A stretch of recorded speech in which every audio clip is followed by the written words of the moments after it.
On March 11th of 2011, there was a 9.0 earthquake just off the northeastern coast of Japan, largest in Japanese recorded history. It generated a 45-foot tall tsunami, much taller in certain places, but the Fukushima Daiichi nuclear power plant was the one that was hardest hit by both the earthquake and the tsunami. 3 operating reactors at Fukushima Daiichi suffered meltdowns.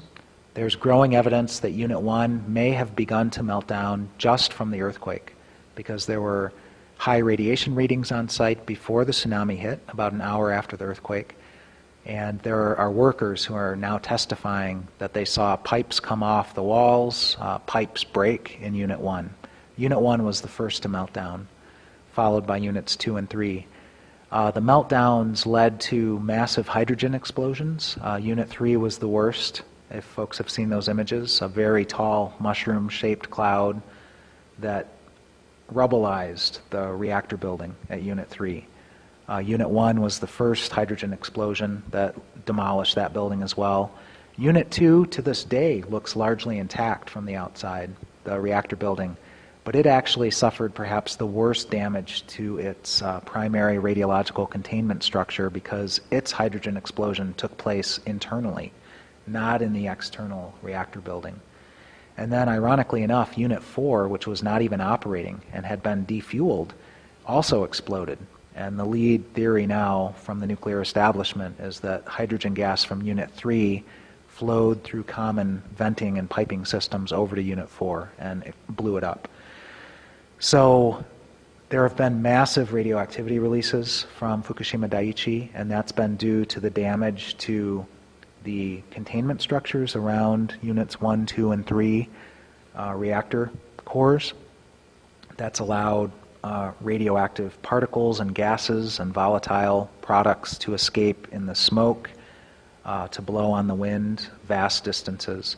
There's also been the largest ever radioactivity release to the ocean because Chernobyl is located in an internal area to the continent where it's at, although the Dnieper River and the Black Sea eventually did get downstream impacts for sure in a big way.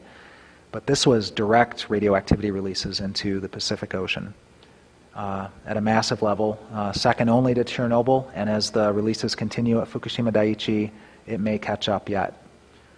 The other shoe that we hope will not drop at Fukushima Daiichi is Unit 4.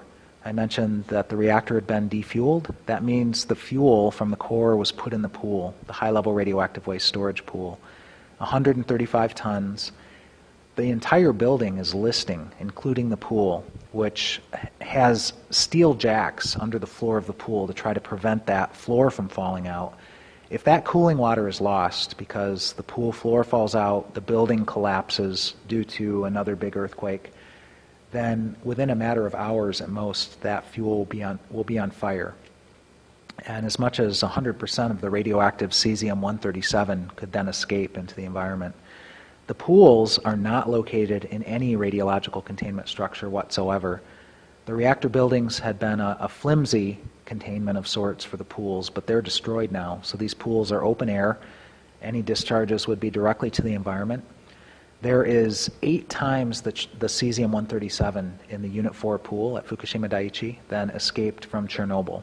8 times the radioactive cesium, which is a muscle seeker in human beings. It's led to a condition in Chernobyl called Chernobyl heart, especially in children, which is an epidemic disease now. Holes in the hearts of newborn infants caused by radioactive cesium-137. Other heart pathology in children and adults. So that's where cesium goes, human muscle tissue, and causes tremendous damage. And that is a disaster waiting to happen at Fukushima Daiichi. That pool has to be unloaded as quickly as possible. Tokyo Electric has a plan that will take years to unload that pool, and if there's an earthquake that collapses the building at any point, the releases would be worse than what's happened already.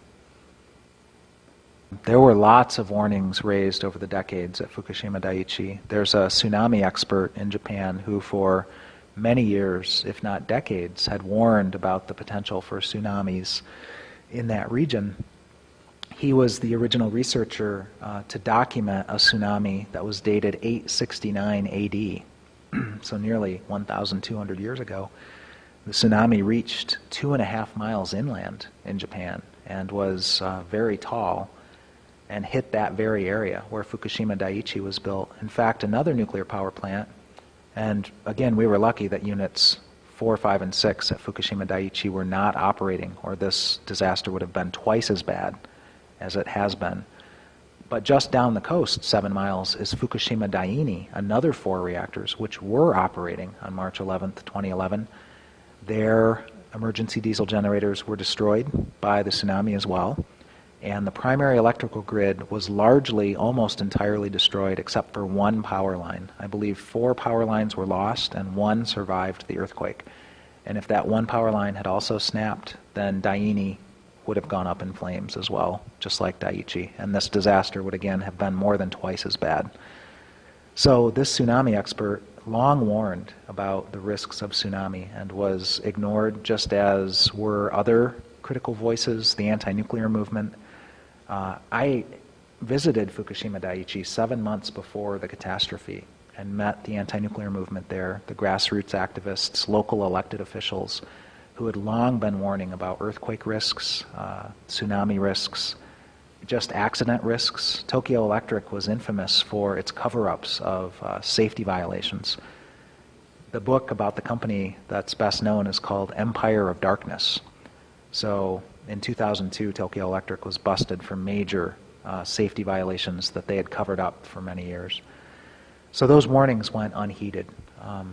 And it's sort of similar to here. I met with the mayors of the 2 towns that host Fukushima Daiichi, which is now a dead zone out to a distance of 12.4 miles. And they assured me, as did the Fukushima Prefecture nuclear regulators, that everything was covered, everything was safe, it was all going to be fine. We hear the same false assurances here in the United States. And so, not to beat up on the Japanese too much, here in the U.S. we have Indian Point, Units 2 and 3, very close to New York City, which are located very close to an earthquake fault line. And in fact, the NRC has grudgingly admitted that probably Indian Point is the worst seismic risk at a nuclear plant in the United States, even though it's in the Northeast, not known for earthquakes. But the plant was so poorly built because they were so oblivious to the fault line that it wouldn't take much of an earthquake to throw that plant into a catastrophe. And in addition to that, there are 20 million people, actually 21 million people within 50 miles of Indian Point. 50 miles was how far the U.S. Nuclear Regulatory Commission and the White House and the State Department warned Americans to get away from Fukushima Daiichi once the disaster began. And we also have other plants in the east and in the west that are vulnerable to earthquakes. We have North Anna in Virginia, which suffered an earthquake last August, August 23rd of 2011. It was a 5.8 on the Richter scale. The epicenter was 11 miles from the nuclear plant in Mineral, Virginia, and damaged the plant, also damaged the radioactive waste storage on site. Incredibly, the NRC very quickly allowed both reactors there to restart, even though only one had been inspected post-earthquake. They just assumed that the other one was in the same shape as the one that had been inspected. Incredible rush to restart. And it was because if they didn't rush to restart, there was growing citizen opposition to the restart. They were worried about what's happened in Japan, which is that 53 of the 54 commercial reactors in Japan are now shut down.